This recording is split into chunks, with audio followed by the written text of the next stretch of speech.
عندك غير حبة تاع البيض وحبة تاع القارص. روحي معايا نحضروا هذا الميني كيك يجي بزاف بنين وخفيف كالريشه. نبداو على بركه الله.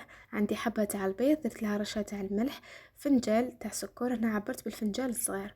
عندي لافاني نخلطهم مليح، ومن بعد نزيد عليهم فنجال تاع المارغرين ذايبه، كما تقدروا تستعملوا خليط بين المارغرين والزيت. نزيد عليهم عصير نص حبه تاع القارص، ونصف الثاني نستحقوه من بعد. انا عندي نص فنجال تاع الحليب مبشور تاع الليم، نخلطهم مليح حتى يتجانسوا كامل المكونات، ومن بعد نبداو نضيفوه في الفرينه. هنايا الكميه تاع الفرينه استعملت كاس الا ربع مع 5 غرام تاع خميره الحلويات.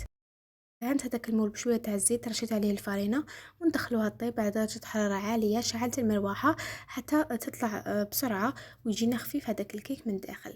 المده تاع الطياب كانت نصف ساعه. هنايا الكلاصاج درت فيه نص حبه تاع القارص، عصرتها، زدت عليها شويه تاع سكر كلاص ولا المبشور تاع الليمون.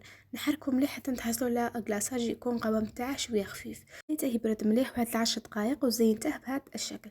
نتمنى انكم تجربوا الوصفه، خاصه لمحبي ذوق الليمون، تجي بزاف بنينه ومنعشه. عجبتكم الوصفه ديروا جيم، ابوني، ونتلاقاو في فيديو جديد. سلام.